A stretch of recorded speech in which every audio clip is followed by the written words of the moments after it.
Hello everyone, welcome back to NS career academy. RRB, NTPC বা রেলের group D বা রেলের এএলপি বা জেইর মেন্স বলো, আমরা শুরু করেছি ফ্রি প্র্যাকটিস ব্যাচ, যেখানে প্রিভিয়াস ইয়ারে আসা রেলের গুরুত্বপূর্ণ প্রশ্নগুলো নিয়ে আমি ডিসকাস করে থাকি এই সেশনে। তো সকলকে আরো একবার স্বাগত জানাই এই সেশনে। আমরা আজকে আলোচনা করব ডে 20-তে অত্যন্ত গুরুত্বপূর্ণ 10টি টাইপের প্রশ্ন নিয়ে। অর্থাৎ তোমরা প্রত্যেক দিন আমার এই ক্লাস থেকে 10টা নতুন নতুন টাইপের প্রশ্ন কিন্তু এক্সপ্লোর করতে পারছো, এবং অত্যন্ত কম সময়ে কিন্তু প্রত্যেকটা প্রশ্ন আমরা সমাধান করব। ঠিক আছে, তো চলো শুরু করব আজকের গুরুত্বপূর্ণ সেশন। 1 নম্বর প্রশ্ন দেখো রয়েছে অ্যালজেব্রা থেকে। দেখো, এটা আরআরবি গ্রুপ ডি 2022, অর্থাৎ লাস্ট যেটা আরআরবি গ্রুপ ডির পরীক্ষা হয়েছিল সেই পরীক্ষার প্রশ্ন রয়েছে। পরীক্ষায় রয়েছে কি, এখানে প্রশ্ন কি রয়েছে, এক্স প্লাস 1/x যদি 42 হয়, দেন আমাদের বের করতে হবে x cube plus 1/x cube সমান কত হবে। দেখো, আমরা জানি যে x প্লাস 1/x যদি কে হয়, আমি তোমাদের সব থেকে শর্ট ট্রিক শিখিয়ে দিচ্ছি। x প্লাস 1/x যদি তোমার কে হয়, দেন x কিউব প্লাস 1/x কিউবের যে মান হবে সেটা কত হবে, মনে রাখো k³ মাইনাস 3k। তাহলে এখান থেকে তুমি 42 পেয়েছো, জাস্ট এখানে 42-এর মান পুট করো, কত হবে, অ্যান্সার হচ্ছে এইটা k³ মাইনাস 3k, অর্থাৎ 42 মাইনাস 3 ইন্টু 42। এই তুমি বলবে যে স্যার 42-এর এখানে কিউব ভাঙতে হবে, একদমই নয়, আমরা ইউনিট ডিজিট চেক করব। দেখো, এখান থেকে ইউনিট ডিজিট কত আসবে, 2 এর ইউনিট ডিজিট আসবে 8 আসবে, আর এখান থেকে 3 গুণন 2 মানে হচ্ছে কত আসবে, 3 দুগুণ 6 আসবে। তাহলে বিয়োগ করলে কত হবে, ইউনিট ডিজিটে 2 হবে। কোথায় 2 আছে দেখে নাও, অপশন বি তে রয়েছে। তাহলে অপশন বি হয়ে যাচ্ছে কিন্তু কারেক্ট অ্যান্সার। অপশন বি হয়ে যাচ্ছে কারেক্ট অ্যান্সার, কারণ এইখানে দেখো আমরা শুধুমাত্র দেখতে পাচ্ছি ইউনিট ডিজিটে 2 রয়েছে। তাহলে এই জাতীয় প্রশ্নগুলো আমরা কতটা কম সময়ে করতে পারি, যে কোনো প্রশ্ন কিন্তু আমরা যদি প্রপার ওয়েতে করতে পারি তাহলে খুবই কম সময়ে কিন্তু আমরা করতে পারবো। যেমন দেখো, টাইম হাইট অ্যান্ড ডিস্টেন্স থেকে প্রশ্ন রয়েছে, 2 নম্বর প্রশ্ন। হাইট অ্যান্ড ডিস্টেন্সের প্রশ্ন অনেকের কাছেই কিন্তু সমস্যা তৈরি করে থাকে, বাট আমরা এখানে এমন ভাবে সলভ করব, হাইট অ্যান্ড ডিস্টেন্সের প্রশ্ন তোমাদের মুখে মুখে হবে, পেন পেপারস এর কোনো প্রয়োজন হবে না। দেখে নাও, একটি টাওয়ারের শীর্ষ থেকে একটি চিমনির শীর্ষের উন্নতি কোণ 60 ডিগ্রি। একটি টাওয়ারের শীর্ষ থেকে চিমনির শীর্ষের উন্নতি কোণ বলেছে। তাহলে টাওয়ার থেকে চিমনির যদি উন্নতি কোণ আমরা বের করি, কিভাবে করব? আচ্ছা, তা আরেকটু পড়ে নাও। চিমনির পাদদেশের থেকে টাওয়ারের শীর্ষ থেকে অবনতি কোণ হচ্ছে 30 ডিগ্রি। ঠিক আছে, তার মানে একটি টাওয়ারের শীর্ষ থেকে একটি চিমনির শীর্ষের উন্নতি কোণ 60 ডিগ্রি। এটা হচ্ছে টাওয়ার থেকে একটি চিমনির শীর্ষের উন্নতিকোণ। তাহলে চিমনিটা উপরের দিকে থাকবে, যেহেতু উন্নতিকোণ বলেছে তাহলে এইরকম রয়েছে। ঠিক আছে, তাহলে এই যে উন্নতিকোণ, আমরা ভূমি এখানে ড্র করছি, ভূমির প্যারালাল এটা ড্র করে নিলাম। এবং দেখো বলেছে চিমনির পাদদেশ থেকে টাওয়ারের শীর্ষ, চিমনির পাদদেশের দিকে টাওয়ারের শীর্ষ থেকে অবনতি কোণ 30 ডিগ্রি। অর্থাৎ এই যে টাওয়ার, এটা হচ্ছে টাওয়ার, হ্যাঁ, তাহলে এই টাওয়ারের শীর্ষ থেকে চিমনির পাদদেশের অবনতি কোণ দিয়েছে দেখো কত, 30 ডিগ্রি। অবনতি কোণ কত হবে, 30 ডিগ্রি যদি হয়, 30 ডিগ্রি যদি হয় এখান থেকে এইটা, তাহলে দেখো এইটা অ্যাকচুয়ালি হচ্ছে 30 ডিগ্রি। ঠিক আছে, ভূমির সাথে যেটা প্যারালাল হয়, তাহলে এটা 30 মানে এটাও 30 ডিগ্রি। ওকে, আর এখান থেকে উন্নতি কোণ এটা 60 ডিগ্রি। ক্লিয়ার হলো? তাহলে এখানে বলেছে যদি টাওয়ারের উচ্চতা 40 হয়, এটা হচ্ছে 40 মিটার বলা আছে, তাহলে এই চিমনির উচ্চতা কত, এখান থেকে এই উচ্চতাটা কত হবে। ঠিক আছে, দেখো আমাদের এটা 40 দেওয়া আছে। ঠিক আছে, এটা যদি 40 দেওয়া থাকে তাহলে এটাও 40 হয়ে যাচ্ছে। ওকে, আর কি দেওয়া রয়েছে আমাদের, এখানে দেওয়া আছে দেখো 60 ডিগ্রি। তো আমরা যদি এইভাবে ভাবি যে এটা হচ্ছে 1 ইউনিট, বা এটা তুমি √3 ধরো, যেহেতু 60 ডিগ্রি আছে, তাহলে এটার যদি √3 হয় তাহলে এটা কত হবে, নিচেরটা 1 হবে, কারণ tan 60 মানে কত হয়, √3/1। লম্ব বাই ভূমি, লম্ব √3 ধরেছি, তাহলে ভূমি 1 হলো। এটা যদি 1 হয় তাহলে এটাও কত হবে, 1 হবে। আমরা দেখতে পাচ্ছি এটা 30 ডিগ্রি, tan 30 মানে কি, 1/√3। 1/√3 এর গল্প যদি আমরা বলি, তাহলে 1 হচ্ছে লম্ব, তার মানে এটা হচ্ছে লম্ব হচ্ছে 1 হতে হবে, তাহলে ভূমি হবে কত √3 হতে হবে। আর আমরা দেখছি এখানে 40 আছে, তাহলে এটাকে 40 তুমি যদি বানাও 1 কে, তাহলে এখানে নিচেরটা কত হবে 40√3 হবে, তাই না? তাহলে এটা হয়ে গেল 40√3, এটা 1, এটা 40 এটা 40, এটা 40√3, এটা 40√3 মানে এটাও 40√3 স্যার। ইয়েস, এটা যদি 40√3 হয় তুমি এটা পাবে কত, এটা 1 হলে যদি এটা √3 হয় তাহলে এটা 40√3 হলে এটা কত হবে? দেখো 1 হলে যদি √3 হয় তাহলে 40√3 হলে এটাও হবে কত 40√3 ইনটু √3 ছিল।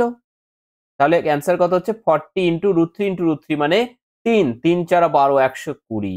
তাহলে এটা পেয়ে গেলাম আমরা 120। ঠিক আছে? তাহলে এইটুকু হচ্ছে 120 আর নিচেরটা হচ্ছে 40, টোটাল মিলে কত হচ্ছে 120 প্লাস 20 সরি 40 অর্থাৎ 160, 160 মিটার। দারুণ প্রশ্ন ছিল এটা। আমরা কিন্তু দেখো একদমই একটা সাইড থেকে করতে করতে কিন্তু আমরা টোটালি কমপ্লিট করে ফেললাম। বুঝতে পারলে প্রত্যেকে? আমরা এখান থেকে পেলাম কি tan 30, যে এটা যদি 1 হয় এটা √3 হবে। ঠিক আছে? এটা যদি 1 হয় এটা কত হবে √3 হবে। বাট আমরা দেখতে পেলাম যে এটা যদি √3 হয়, বাট এখানে আমরা 1 পেয়েছিলাম আগেই। তাহলে এটা 1, তাহলে এটা যদি 1 এটা √3 হয় তাহলে এটা 40 হলে এটা 40√3 আর এটা 40√3 মানে এটাও 40√3 আর √3 মানে তাহলে হয়ে গেল আমাদের 40√3 ইনটু √3। তাহলে কারেক্ট আনসার হয়ে গেল 160 মিটার।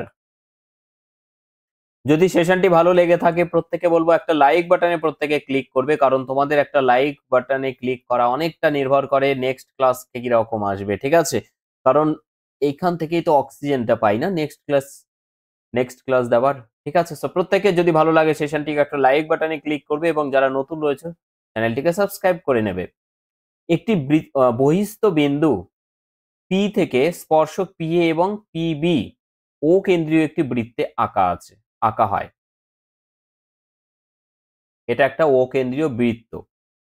বহিস্থ একটা বিন্দু আছে পি বিন্দু।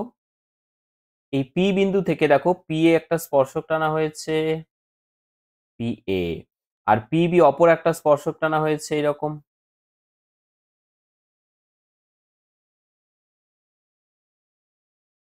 একটু ভালো করে ড্র করার চেষ্টা করছি, ধরে নিলাম মোটামুটি এইভাবেই। তাহলে এটা হচ্ছে পিবি। ঠিক আছে? পি এ আর পিবি যেহেতু দুটো স্পর্শক, পি আর পিবির মান সমান হবে, হ্যাঁ, দৈর্ঘ্য সমান হবে। এবার বলেছে কি পি এ বি এটা হচ্ছে দেওয়া আছে 55 ডিগ্রি। এ ও বি কত? এ ও, এই কোণটা বের করতে হবে আমাদের। দেখো এটা বের করতে গেলে আমরা কি করব, ভালো করে বোঝো, কনসেপ্ট ক্লিয়ার করো আগে।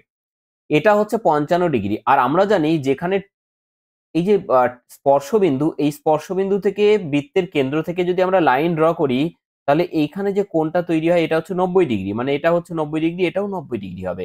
তাহলে এটা যদি 55 ডিগ্রি হয় তাহলে এই কোণটা কত হবে? 90 মাইনাস 55 ডিগ্রি। এটা হচ্ছে কোনটা? ও A B. O A B হচ্ছে এটা কত? 25 ডিগ্রি। ঠিক আছে? 25 হচ্ছে 35 হচ্ছে না? হ্যাঁ 35, দেখো 35 প্লাস হচ্ছে আহ 55 হচ্ছে 90। তাহলে এই কোণটা যদি তুমি 35 পাও তাহলে একই রকম ভাবে কি হবে? এই কোণটাও কত হবে? 35 হবে, কারণ একই, এটাও 35 হবে। ঠিক আছে? কারণ কি? কারণ হচ্ছে এটা দেখো একটা ব্যাসার্ধ, এটাও ব্যাসার্ধ। দুটোই যদি ব্যাসার্ধ হয় তাহলে দুটো সমান বাহু। তাহলে একটা ত্রিভুজ মনে করো এরকম রয়েছে, এটা ব্যাসার্ধ এটাও ব্যাসার্ধ। একটা কোণ যদি এটা 35 হয় তাহলে এই কোণটাও কত? 35ই হবে, কারণ এটা সমদ্বিবাহু ত্রিভুজ হয়েছে। ঠিক আছে? তাহলে এটা 35, এটাও 35, তাহলে এই ও এ বি ত্রিভুজ থেকে আমরা কি পাবো? ত্রিভুজ ও এ বি থেকে পাচ্ছি কি? এ ও বি। এই কোণটা সমান টোটাল 180 ডিগ্রি থেকে মাইনাস হয়ে যাচ্ছে এটা 35, 35 70 অর্থাৎ 110 ডিগ্রি।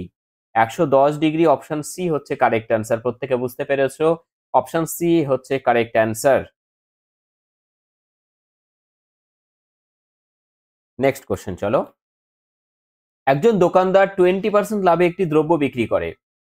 যদি দ্রব্যটি 10% কম দামে ক্রয় করতেন, মানে তিনি 10% কম দামে কিনতেন এবং আগের বিক্রয় মূল্যের চেয়ে 18 টাকা বেশি দামে বিক্রি করতেন 40%, তাহলে মোটের উপরে লাভ হতো। দ্রব্যটির কস্ট প্রাইস কত? দেখো কস্ট প্রাইস পি সমান কত, সিপি সমান 100 ধরে নিলাম। এবার এখান থেকে তুমি প্রথমে দেখো 20% লাভে সেলিং প্রাইস কত হবে, 20% প্রফিটে সেলিং প্রাইস হবে 120। তারপরে এখান থেকে দেখো 10% কম দামে কিনেছেন, তাহলে 100 টাকা মাইনাস 10%, অর্থাৎ কত হচ্ছে 90। তার উপরে দেখো 40% প্রফিট, তাহলে এরপর 40% প্রফিট মানে কত, মুখে মুখে বলো। 4 নং 36 টাকা, অর্থাৎ 36 টাকা বেশি হবে। 90 প্লাস 36 মানে 126। তাহলে 126 যদি হয়, আগে ছিল আমাদের 120, এখন 126, মোটের উপরে সেলিং প্রাইস 6 টাকা বেড়েছে। তাহলে এই 6 ইউনিট মানে 18 টাকা বেড়েছে বলেছে, দেখো 18। তাহলে 1 মানে কত হবে, 3 6 18 3। আর আমরা বের করব সিপি 100 ইউনিট মানে কত, তাহলে 100 ইউনিট মানে হয়ে যাবে আমাদের 300 টাকা। সো কারেক্ট অ্যান্সার হয়ে যাচ্ছে অপশন সি, 300 টাকা হয়ে যাচ্ছে কারেক্ট অ্যান্সার। বুঝতে পারলে প্রত্যেকে? 300 টাকা হয়ে যাচ্ছে কারেক্ট অ্যান্সার।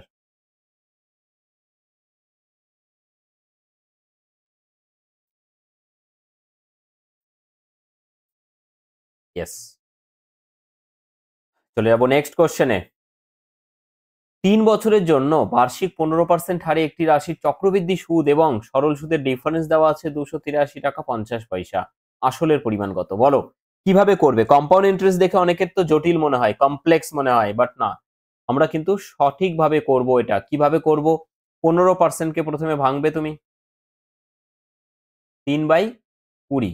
দেখো 3 5 15 আর 5 20 100। তাহলে আমরা কি করব, প্রথমে 3 বছর যেহেতু বলেছে, তাহলে এর হরে আছে 20, তো 3 বার 20 মাল্টিপ্লাই করো। এটা হচ্ছে আমাদের প্রিন্সিপাল। ওকে, 1 বছর 2 বছর 3 বছরের হিসেব হবে। এবার দেখো প্রথমে কি বলেছে, এত পার্সেন্ট, তাহলে 3/20, একটা 20 কেটে গেল, তাহলে বাকি 20 ইন্টু 20 400 ইন্টু 3 মানে 1200। ঠিক আছে, আবার দ্বিতীয় বছরের জন্য ইন্টু 3/20 কত হবে, 20 দিয়ে এটাকে কেটে দিলে, শূন্য দিয়ে শূন্য কাটবে, 120 কে 60, 3 6 18, 180। ঠিক আছে, তৃতীয় বছরের জন্য আবার একই রকম 3/20 করবে, 20 দিয়ে এটাকে কাটলে হবে কত, 9, 3 নং 27। দেখো আমরা এখান থেকে কম্পাউন্ড ইন্টারেস্ট বের করা শিখেছি। কিভাবে করব?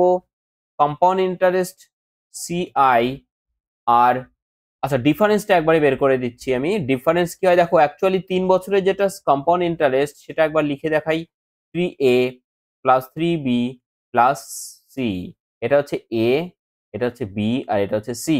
তাহলে এই যে 3A, এটা হচ্ছে সিম্পল ইন্টারেস্টের সাথে সমান হয়, এটা কেটে দিলাম, বাকিটা থাকলো হচ্ছে এটা ডিফারেন্স, মনে রাখবে। তার মানে 3B প্লাস সি, বি মানে 180 যদি হয়, 3B মানে 3 ইন্টু 180 মানে 540 প্লাস সি মানে হচ্ছে 27। তাহলে টোটাল যোগ করলে কত পাবে তুমি, 5 9 সরি 5 6 7 নাকি, 5 6 7। এই 5 6 7 ডিফারেন্স মানেই দেওয়া আছে 283.50। আচ্ছা দেখতে কি অসুবিধা হচ্ছে? তাহলে আমি নিজেকে একটু হাইড করে দিই। তাহলে 1 মানে কত হবে, দেখো এটার দ্বিগুণ হচ্ছে এটা, তাহলে 1 মানে হচ্ছে 2, এখানে নিচে আসবে 1/2, এটা হচ্ছে 1। হ্যাঁ, তাহলে 1 মানে যদি হাফ হয়, আমরা বের করব এটা, এটা মানে কত হবে, এটার হাফ। দেখো 2 গুণন 2 গুণন 2 মানে 8, 8 এর অর্ধেক হচ্ছে, তাহলে প্রিন্সিপাল হচ্ছে কত, 8 এর অর্ধেক 4, আর 3টে শূন্য তো শূন্য থাকবেই। 8000 ছিল, সেটার অর্ধেক হয়ে গেল 4000। তো কারেক্ট অ্যান্সার হয়ে যাচ্ছে অপশন বি, 4000 হয়ে যাচ্ছে সঠিক উত্তর। 4000 হয়ে যাচ্ছে সঠিক উত্তর। 6 নম্বর যে প্রশ্নটি রয়েছে, দারুণ প্রশ্ন রয়েছে। কি রয়েছে, find the number of zeros. ঠিক আছে, কতগুলো জিরোস থাকবে আহ, এই যে গুণফল, এই গুণফলে কিভাবে বের করবে, সহজ বুদ্ধি শিখিয়ে দিচ্ছি তোমাদেরকে। প্রথমে এই গুণফল থেকে 7 কমন নাও, সবার সাথে 7 কমন যাচ্ছে। কতগুলো 7 কমন যাচ্ছে পরে লিখবো, আগে দেখো কমন নিলে কি থাকছে, 7 একে 7, 7 দুগুণ 14, 3 7 21, 4 7 28, শেষে চলে আসো একদম লাস্ট টার্ম 300। তার মানে টোটাল এখানে 1 থেকে যেহেতু লিখেছি আমরা, টোটাল 300 খানা টার্ম আছে। তার মানে তুমি 300টা 7 কমন নিয়েছো, তার মানে পাওয়ারে 300 চাপিয়ে দাও। ঠিক আছে, তাহলে এখানে পড়ে থাকলো 300 মানে ফ্যাক্টরিয়াল 300, ফ্যাক্টরিয়াল 300 থেকে টোটাল তুমি 5 এর মান সংখ্যা বের করতে পারবে। কতগুলো 5 থাকবে? তুমি কি করবে? 300 কে 5 দিয়ে ভাগ করে শুধু ভাগফলটা নেবে। দেখো 5 দিয়ে ভাগ করলে এটা কত হচ্ছে? 60। যতক্ষণ 5 এর ছোট না হয় আবার ভাগ করবে। 60 কে আবার 5 দিয়ে ভাগ করবে, কত হবে? 5 12 60। 12 কে আবার তুমি ভাগ করো 5 দিয়ে, কত হবে? 5 দুগুণ 10। তাহলে এখান থেকে তুমি 2 নিলে। ভাগশেষ কি থাকছে সেটা নিয়ে আমাদের কোনো ইন্টারেস্ট নেই। আমরা শুধু বের করব ভাগফল যেটা হবে সেটা নেব। তাহলে এখান থেকে টোটাল কাউন্ট করো, 12 14 আর 60 হচ্ছে 74। এটা হচ্ছে 5 এর সংখ্যা। টোটাল হচ্ছে 5 আছে এতগুলো। ঠিক আছে? ফ্যাক্টরিয়ালি আমরা ৫ যে কটা পাই সেটাই হয়ে যায় আমাদের জিরোস এর সংখ্যা। কারণ ২ এর সংখ্যা আরো অনেক বেশি থাকে। কিন্তু আমরা নেব কি মিনিমাম। ৫ আর ২ এর মধ্যে মিনিমাম হচ্ছে ৫ এর সংখ্যা এখানে ৭৪ টা। সো জিরোস হয়ে যাবে, নাম্বার অফ জিরোস হচ্ছে ৭৪। ঠিক আছে? ৭৪। যারা দেখছো সেশনটি যদি ভালো লাগে প্রত্যেকে একটা লাইক বাটনে ক্লিক করবে প্রত্যেকে। ঠিক আছে? তোমাদের জন্য বলে দিই যে টার্গেট WBPSC, ক্লার্কশিপ এবং WBP এন্ড কেপির জন্য নতুন ব্যাচ আসতে চলেছে। অঙ্কের score booster batch. Score booster ব্যাচে তোমরা কেন জয়েন করবে? কারণ আমরা কিন্তু এখানে সেই সমস্ত অঙ্ক নিয়ে ডিসকাস করব যা তোমাদের এক্সামের জন্য মোস্ট ইম্পর্টেন্ট। প্রিভিয়াস ইয়ারে যদি পিএসসির পরীক্ষার কথা বলি, ফুড এসআই বলো, লাস্ট পিএসসি ক্লার্কশিপ বলো, মিসেলেনিয়াস বলো, প্রত্যেকটা পরীক্ষায় WBP কেপির কথা বলো, আমাদের প্রচুর স্টুডেন্ট কিন্তু অলরেডি WBP কেপিতে তারা অলরেডি জব করছেন। ঠিক আছে? সো আমি তোমাদেরকে এই কারণে বলছি, আমাদের যে এক্সপিরিয়েন্স আছে এখানে অঙ্ক থেকে ম্যাক্সিমাম স্কোর কিন্তু তোমরা পাবে। আমরা আমাদের এক্সপিরিয়েন্স শেয়ার করব তোমাদের সঙ্গে। ঠিক আছে? কারণ আগে যে সমস্ত স্টুডেন্টরা অলরেডি জব করছে বা যারা পরীক্ষা দিয়েছে PSC clerkship, food SI, miscellaneous, তারা কিন্তু ম্যাথস থেকে ম্যাক্সিমাম স্কোর করেছে। সো তোমরা প্রস্তুত কিনা সেটা অবশ্যই নির্ভর করবে তোমাদের উপরে। খুব শীঘ্রই এনএস ক্যারিয়ার একাডেমি মোবাইল অ্যাপে কিন্তু আমাদের এই ক্লাসটি আসতে চলেছে। সো প্রত্যেকে অ্যাপটিকে ইনস্টল করে নাও। প্লে স্টোরে অ্যাভেলেবেল আছে, সেখানে রেলেরও ব্যাচ এই মুহূর্তে কিন্তু অ্যাভেলেবেল আছে। নেক্সট ৭ নম্বর প্রশ্ন যেটা রয়েছে, ৩ সেমি, ৪ সেমি এবং ৫ সেমি বাহুর ৩টি ছোট ঘনক গলিয়ে একটি বড় ঘনক তৈরি করা হলো। ছোট ঘনকের পৃষ্ঠতলের ক্ষেত্রফল আর বড় ঘনকের পৃষ্ঠতলের ক্ষেত্রফলের মধ্যে অনুপাত বের করতে হবে। দেখো প্রথমে বড় ঘনকের আহ বাহুর দৈর্ঘ্য তো আমাদের বের করতে হবে। আয়তন কি হবে? ছোটগুলোকে গলিয়ে যে আয়তন পাবো আমরা, দেখো প্রথমটাকে গলালে পাবে তুমি ৩ এর কিউব মানে ২৭। যাই হোক পরে লিখছি। ৪ এর কিউব প্লাস ৫ এর কিউব। তাহলে কত হচ্ছে দেখো, ২৭ প্লাস ৪ এর কিউব ৬৪ প্লাস ৫ এর কিউব হচ্ছে ১২৫। যোগ করলে এটা পাচ্ছ ৫ ৪ এ ৯ আর ৭ এ ১৬, ৬ হাতে ১, ১২ আর ৬ দিয়ে ৮, ২০, ১ এ ২১। ২১৬ মানে তুমি বলবে স্যার ৬ এর কিউব। তাহলে নতুন যেটা আমাদের ঘনক, তার বাহুর দৈর্ঘ্য হচ্ছে 6।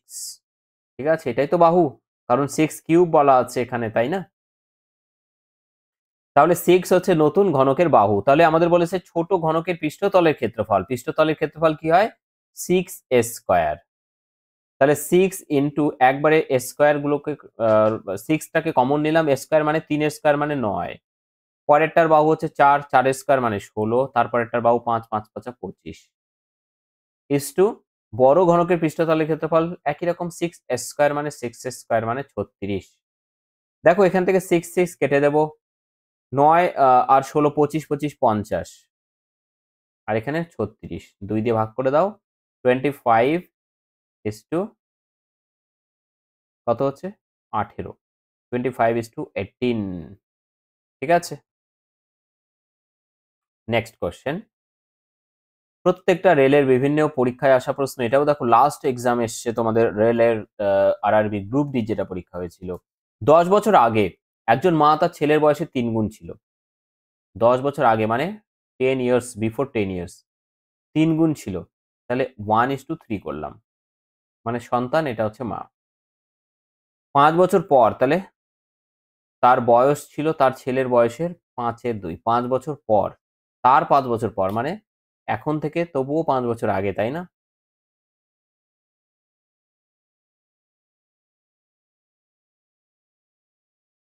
কত ছিল? 5/2। তার মানে মায়ের যদি 2 হয়, ছেলের হচ্ছে 2। তার মায়ের বর্তমান বয়স কত? আচ্ছা, এখান থেকে দেখো যে ডিফারেন্সটা, সেই ডিফারেন্সটা কত, 10 বছর আগে ঠিক তার 5 বছর পর, তার মানে 5-এর ডিফারেন্স হওয়া উচিত। 5 নিলাম আমরা, এখান থেকে ক্রস মাল্টিপ্লিকেশন করো, 3 দুগুণ 6 আর 5 একে 5, 6 আর 5 এর ডিফারেন্স হচ্ছে 1, 1 নিলাম, সমান এইখানে কত, 2 আর 5 এর গ্যাপ হচ্ছে 3, তাহলে 3 5 হচ্ছে গুণ করে দেবে 15 লিখবে। তাহলে 1 মানে 15। আর আমরা বের করব মায়ের বয়স। মায়ের দেখো 3 বছর আগে বয়স ছিল 3 ইউনিট, 3 15 45। আর এখন যদি আসতে চাই +10 করবে, কারণ প্রেজেন্ট এজ বের করতে বলেছে, 55 ইয়ার্স। সো কারেক্ট অ্যান্সার হয়ে যাচ্ছে 55 years, that is option C. খুবই সুন্দর প্রশ্ন এটা ছিল এবং খুব সহজভাবে আমরা সলভ করলাম। 9 বলেছে প্রতি মাসে কৃত্তিকা তার আয়ের 30% বাড়ি ভাড়া এবং বাকি আয়ের 60% পরিবারের জন্য খরচ করে। প্রতি মাসে যদি এত টাকা সঞ্চয় হয় তার মাসিক আয় কত? দেখো ধরে নিচ্ছি যে মাসিক আয়, ইনকাম হচ্ছে 100 টাকা। 30% বাড়ি ভাড়ায় খরচ করে। তাহলে 30% যদি খরচ করে ফেলে, তার কাছে এখন পড়ে থাকবে 70%, মানে 70 টাকা। 70 টাকার মধ্যে আবার 60% খরচ করে, তাহলে বাকি 40% সেভিংস। তাহলে এই 40% মানে এটা, যেটার সাথে সমান করব আমরা 6300। আচ্ছা, এখান থেকে আমরা শূন্যগুলোকে কেটে দিই, 4 7 হয়ে গেল 28। তাহলে 28 ইউনিট মানেই হচ্ছে আমাদের 6300, তাই না? এটাই তো সেভিংস। তাহলে 1 মানে কত হবে? দেখো 7 দিয়ে 4 7 28, 7 দিয়ে 7 নং 63, 0 0, 4 দিয়ে 4 1, 4 দিয়ে 4 দুগুণ 8, 1 4, 4 দুগুণ 8, 4 25, 100, ইয়েস, 4 5 20। তাহলে কত হচ্ছে? 225। 1 মানে যদি 225 হয়, মাসিক আয় বের করতে বলেছে, তাহলে মাসিক আয় হচ্ছে 100 টাকা। সো কত হচ্ছে? 100 ইউনিট। তো কত হচ্ছে? 22,500 টাকা। 22,500 রয়েছে অপশন সি তে। দেখো মোস্ট ইজি পদ্ধতিতে কিন্তু আমরা সলভ করে নিলাম। নেক্সট কোশ্চেনে চলে যাব আমরা। 10 নম্বর কোশ্চেন রয়েছে তোমাদের সামনে। কি বলেছে? ব্যাংক যদি, দুটি ব্যাংক এ এবং বি যথাক্রমে 5.5% এবং 6.5% হারে ঋণ প্রদান করে। প্রত্যেকটি ব্যাংকে যদি 3 লক্ষ টাকা রাখা হয় 2 বছরের জন্য, তাহলে দুটি ব্যাংক থেকে প্রাপ্ত সুদের পরিমাণের মধ্যে ধনাত্মক পার্থক্য, মানে ডিফারেন্স কত হবে? দেখো 1 বছরের জন্য যদি 5.5% হয়, তাহলে 2 বছরের রেট অফ ইন্টারেস্ট কত হচ্ছে? 11%। এখানেও 2 বছরের মানে মাল্টিপ্লাইং বাই 2 কত হচ্ছে? 6 দুগুণ 12, 13%। এবার দেখো টোটাল টাকা যদি তোমার 3 লক্ষ হয়, পার্সেন্টেজ জন্য দুটো শূন্য কেটে দাও, বাকি থাকলো 11 দিয়ে 3 11 33,000। আর এখানে 3 13 39,000। ইয়েস। বা তুমি আরো ডিরেক্ট বের করতে পারতে, ডিফারেন্স শুধু আমরা এখান থেকে 3 নিতাম, 3 3 9 হয়ে যেত অ্যান্সার আমাদের। সরি, 2 এর ডিফারেন্স, 3 দুগুণ 6 হতো। তো 6,000 হয়ে যাচ্ছে অ্যান্সার আমাদের। সবথেকে সহজ পদ্ধতি, এই বছর আসা প্রশ্ন এটা, রিসেন্ট পরীক্ষায় ডিসেম্বর 2024 এর কিন্তু আরআরবি টেকনিশিয়ান গ্রেড 3 এর প্রশ্ন এটা। তোমাদের জন্য বাড়ির কাজ থাকছে এটা, তোমরা অবশ্যই প্রত্যেকে কমেন্ট করে লিখবে অ্যান্সার তোমাদের কত আসছে। দেখা হবে আগামীকাল ঠিক রাত্রি 9টা 15 মিনিটে। প্রত্যেকে ভালো থাকো, সুস্থ থাকো। থ্যাংক ইউ সকলকে, থ্যাংক ইউ সো মাচ।